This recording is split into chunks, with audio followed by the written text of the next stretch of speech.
We learned your French. We learned your English. We learned your Spanish. We learned your Dutch. We learned your Portuguese. You learned our nothing. You called us stupid. That's white privilege. And I'm sure it probably hurts for you to hear those two words, kind of like gunshots and explosions from those commissioned to protect you, whisking past your ears. What is white privilege? It is the only 5 decades of legal acknowledgement expected to correct 400 years of white transgression. It is crack versus cocaine. Blacks receiving almost 20% longer sentences for the same exact offenses, like, for instance, a black man without a record is less likely to get a job than a white fellow. Well, maybe it's because we're lazy and we don't work hard enough. Like, what the fuck? 400 years in the same field literally is an incredible resume builder. It is Katrina answering the government's prayers of eugenics, Dick Cheney going fishing the next day, Condoleezza on a shopping spree, Bush in San Diego, but Kanye was the one you called crazy. He still looks crazy. Because, like, it took the USA 2 days to get aid to Asia, but 5 for FEMA to get to Canal Street and Esplanade. It is the one black kid who beat the shit out of the odds, but only thanks to Michelle Pfeiffer, Sandra Bullock, and the White Shadow, so now we all can make it.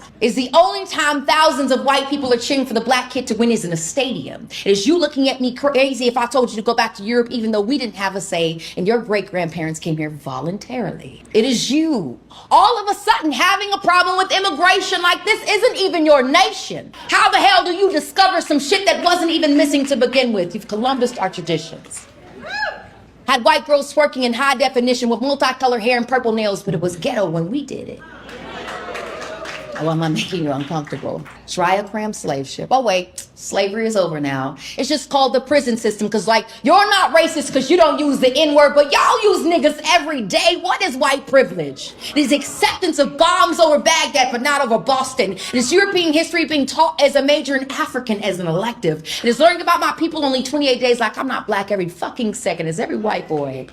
I want to screw my brains out, not because I'm pretty, but because I'm pretty for a black girl. It's people thinking that Africa is one nation. It's the waving of the Confederate flag like you didn't lose the battle and then telling us to get over slavery. It is people saying that black people destroyed neighborhoods, but forgetting that white people have destroyed continents. Is every time I bring out my plight. Some white man has to tell me that I'm crazy, but is kind enough to praise my English or say that we're all given the same opportunities, even though he has a family history of wealth. And I don't even know my family history at all. It's a justification of police brutality. Like, what did that person do? Well, I'm sure it doesn't hurt as much when the victim doesn't look like you. It is people thinking that affirmative action is an unfair advantage instead of keeping the qualified from being unfairly disadvantaged, or throwing out a qualified applicant because their name sounded too African-American as Newports imported into black communities, but black boys exported for weed. And it's big plastic asses that are called fat when we naturally have them. It is an Australian woman whose new classic of rap music is everyone who hears this poem dismisses all this truth I just spit as reverse racism. That is white privilege.